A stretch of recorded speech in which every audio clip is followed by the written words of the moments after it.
అందరికీ నమస్కారం. నా పేరు పెడమల్లి మోహన్ రెడ్డి. కువైట్ దేశంలో దాదాపు 40 సంవత్సరాలు పైచిలుకుగా జీవనం సాగిస్తూ ఉన్నటువంటి పత్తి సుబ్బరాయుడు రాయల్ గారితో పల్లెటూరి సంభాషణ. నమస్కారం అన్నగారు. నమస్తే మోహన్ రెడ్డి. అన్నగారు, పల్లెటూరు అంటే ఒకప్పుడు ఆప్యాయతలకు వలయములాగా, అనుబంధాలకు నిలయములాగా, సంప్రదాయాల సముదాయములాగా, సంతృప్తిని ఇచ్చే చిన్న ఆదాయములాగా అద్భుతంగా ఉండేది.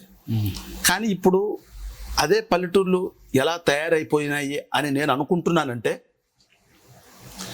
పక్కింటి వాళ్ళు పాడైపోతే పండుగలా చేసుకుందామా, ఎదురింటో వాళ్ళకు ఏదైనా ఇబ్బంది జరిగితే చూసి ఆనందపడదామా అన్నట్లుగా గోడల దగ్గర గొడవలు, కొమ్మల దగ్గర కొట్లాటలు, పొలాల దగ్గర అరుగుల దగ్గర కూర్చొని అనవసరమైన మాటలతో డైలాగులు పల్లెటూర్లు ఇలా సాగుతున్నాయి. ముఖ్యంగా గల్ఫ్లో జీవనం సాగిస్తున్న ఎంతోమంది రైతన్నులకు ఒక ఇబ్బంది జరుగుతుంది. ఏంట్రా అంటే, పక్క పొలం వాళ్ళు వచ్చి ఈ పంటను నాశనం చేయడం, ఆ యొక్క సర్వే నెంబర్లు తారుమారు చేయడం, ఈ యొక్క మోటార్లు తీసుకెళ్ళి కాల్చేయడం, లేదంటే పంట బాగా ఉంటే ఆ పంటను కూడా కాల్చేయడం, చెట్లు కొమ్మలు నరికేయడం. ఎందుకంటే అతను ఎక్కడో గల్ఫ్లో ఉంటాడు, వచ్చి చూసి చేసి ఇవన్నీ ఏం చేస్తాడులే అని చెప్పి. అంటే అక్కడ పంట నష్టం చేయాలి, ఇక్కడ బ్రతుకుదెరువు నష్టం చేసి ఇంటికి వస్తే ఇబ్బంది పెట్టాలని ఈ విధంగా ఉంది అని నేను భావిస్తున్నాను. దీని పరంగా మీ యొక్క అనుభవంలో కాస్త వివరించండి నాకు, మన యొక్క మాస్ మీడియా ప్రేక్షకులు. ముందు మోహన్ రెడ్డి గారికి ఈ ఇష్యూ లేవనెత్తినందుకు నీకు ధన్యవాదాలు తెలియజేస్తున్నాను. అందరికీ ఈ పల్లెటూరు అనే అంశం మీద ఒక మంచి అంశాన్ని మోహన్ రెడ్డి తీసుకున్నాడు. మోహన్ రెడ్డిలో ఉన్న ప్రత్యేకత ఏమిటంటే, ఏది కూడా అతని యొక్క టిక్టాక్లో అతను చెప్తున్న ప్రతి ఒక్క పాయింట్, ప్రతి ఒక్క మాట మంచి ఉద్దేశంతో, ప్రజలకు మేలు జరిగేటువంటి కాన్సెప్ట్తో మంచి క్లిప్స్ రాసుకొని బాగా చక్కగా చెప్తున్నాడు మోహన్ రెడ్డి. నేను మోహన్ రెడ్డిలో ఉన్నటువంటి గుణాన్ని నేను ఆకర్షించింది అంటే అదే. నిజంగా సినీ పరంలో అంటే మోహన్ రెడ్డి ఎక్కడ ఉండేవాడు, ఏ స్థాయిలో ఉండేవాడు, ఆయన ఏదో కువైట్కి వచ్చాడు ఆ సినీ పరిశ్రమ. బహుశా ఈ పరిస్థితి ఇక్కడి నుంచి వదిలి తిరిగి సినీ పరిశ్రమ పోవాలని నేను కోరుకుంటున్నాను. మోహన్ రెడ్డి గారు, నువ్వు అడిగావు గ్రామ విషయంలో. అవును, గ్రామంలో ఆ యొక్క ఏమీ పాడుగల బాగానే ఉంది. కొంతమంది చిల్లరగాళ్ళతోనే, అంటే తెలుసు కదా, పావురాలు పకోడేసినాయండి. అటువంటి చిల్లరగాళ్ళతో గ్రామంలో కొంచెం ఇబ్బంది పడుతున్నారు అంతే. గ్రామంలో అభిప్రాయ, ప్రేమ, ఆప్యాయత, గౌరవం అన్నీ ఉన్నాయి ఎక్కడికి పోలా. కానీ వీళ్ళు తారుమారు చేస్తున్నారు. కొంతమంది చిల్లరగాళ్ళు ఏం చేస్తున్నారు అంటే, ప్రతి గ్రామంలో 10 మంది చిల్లరగాళ్ళు తయారయ్యారు. అవును.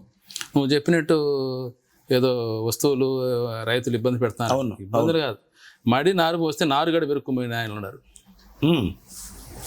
పొలాలు ఒక నారు పోస్తాము అంటే ఆ పొద్దున్నే పోయి ఆయన వ్యవసాయంలో ఈ నారు పెరిగి వ్యవసాయంలో వేయాలని చూస్తే ఆ పొద్దున ఆ నారు ఉండదు. అది కూడా పెరుకోమని నేను నెట్లో చూసాను. నారు పెరుకోమని ఒక అతను నోరు కొట్టుకున్నాడు. అలాంటి వాళ్ళు తయారయ్యారు, అటువంటి చిల్లరగాళ్ళు తయారయ్యారు.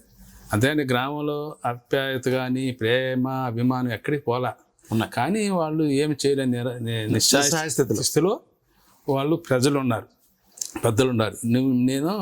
నువ్వే ఉన్నాను కోటింటికి పోతే ఏం పలకరిస్తున్నారు, బాగానే పలకరిస్తారు. ఎలా ఉన్నారు, ఒక విధంగా చెప్పాలంటే చాలా కాలంగా గల్ఫ్లో ఉండే వాళ్ళు ఇక్కడ ఉండే వాళ్ళందరూ అమాయకులే. వాస్తవం చెప్పారు.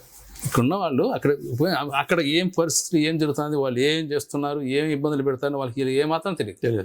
సరిగ్గా కనీసం బైక్ దోలాలంటే కూడా ఎక్కడ ఏ రూట్లు, ఏడ మలుపులు, ఏడ స్లిప్ అవుతుంది కూడా విషయం తెలియదు. అంటే గల్ఫ్లో ఉండేవాళ్ళు చాలా కాలం ఇక్కడ ఉన్న వాళ్ళందరూ అమాయకులే.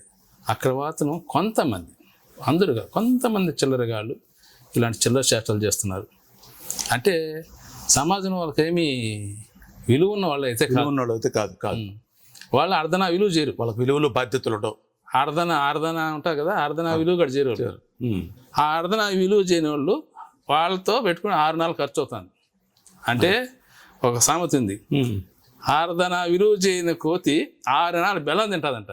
అట్లాగా ఆ చిల్లర నాయకులు ఆ చిల్లర చట్టాలు చేస్తున్నారు. అంతేగాని గ్రామంలో ప్రేమలు ఎక్కడికి పోలేదు. ఎప్పుడైనా గ్రామం స్వర్గధామం, గ్రామమే. ఎప్పుడైనా అన్ని సంతోషం, తనకు జన్మనిచ్చిన గ్రామాన్ని మనం వదలకూడదు అనేది కానీ నా అభిప్రాయం. వదలకూడదు అంటే ఏదో ఒక సమయంలో నువ్వు చెప్పావు ఒక మాట, వరి పంటను కోస్తే, అవునా, వరి పంటను కోస్తాం, కోసేటప్పుడు ఎన్నో కష్టాలు ఉంటాయి. కొట్టినప్పుడు ధాన్యాన్ని కొట్టి చెత్త అట్ట బయట బారేస్తారా? అవును. అట్లా ఏదో ఒక రోజు ఈ చిల్లరగాళ్ళు ఆ చెత్తలాగా బయటకు వెళ్ళిపోతారు. అవును. గ్రామాల్లో అలాంటిది రావాలి. ఎప్పుడో ప్రేమలు ఉండాలి. గ్రామానికి మించినది సిటీలో అయితే లేదు. మంచి ఆరోగ్యకరమైంది మనకు గ్రామంలో గొప్పది. జాతరలు ప్రేమలు అన్నీ ఉన్నాయి. కానీ అడ్డంకులు చేసేదానికి చాలా మంది ఉన్నారు తయారు చేసేదానికి. వాళ్ళు శాశ్వతంగా అయితే ఉండరు. వాళ్ళు శాశ్వతంగా ఎప్పుడు ఉండరు. వాళ్ళని చెత్తలాగా పడే రోజులు దగ్గరికి వస్తాయి ఎప్పుడైనా సరే. చాలా చాలా సంతోషకరం పత్తి సుబ్రహ్మణ్యం గారు. మంచిది మోహన్ రెడ్డి. 10 రోజులకు కానీ 20 రోజులకు కానీ నేను ఏదైనా ఒక కాన్సెప్ట్ లాంటిది అనుకొని ఖచ్చితంగా మిమ్మల్ని కలుస్తూ ఉంటాను. తప్పకుండా. నా యొక్క ప్రశ్నలకు మనం ఏం చెప్పినా సమాజానికి, ప్రజలకు ఒక మంచి సందేశాన్ని ఇద్దాం. ప్రజల్లో గ్రామంలో ఉన్న పెద్దలు ఎవరు కూడా ఓహో ఏమిటి మన మాట సాగడం లేదే, మన మాట ఇది లేదని వాళ్ళు అధైర్యపడిన అవసరం లేదు. గ్రామంలో ఉండి కొంతమంది యువత ఉన్నారు, చిల్లర యువత ఉన్నది, కొంతమంది మంచి యువత ఉంటారు, ఎక్కువగా ఉన్నారు. ఈ చిల్లర వాళ్ళు ఏం చేయాలంటే ఈ అల్లరి చేసే ఈ పనికిమాలని చిల్లర యువతను వాళ్ళు కాపాడాలి. వాళ్ళు మోటివేట్ చేసి వాళ్ళని చేసి గ్రామానికి వాళ్ళు సపోర్ట్ చేయాలి. ఎప్పుడైతే అంత ముందుకు వస్తే ప్రతి గ్రామం సస్యశ్యామలంగా ఉంటుందని నా అభిప్రాయం. చాలా చాలా సంతోషం. చూశారు కదా మిత్రులారా, గల్ఫ్ నుండి గ్రామం వరకు, గ్రామాల నుండి గల్ఫ్ వరకు సాగుతూ ఉన్నటువంటి మన జీవన ప్రయాణంలో మరెన్నో అద్భుతమైనటువంటి విషయాలతో పత్తి సుబ్బారెడ్డి రాయల్ గారితో వచ్చే వారం మరొక మంచి కాన్సెప్ట్తో కలవబోతున్నాను. అన్నగారు, నా యొక్క ప్రతి ప్రశ్నకు ప్రేమగా సహనంతో సమాధానం ఇస్తున్న మీ హృదయానికి నిజంగా నమస్కారాలు.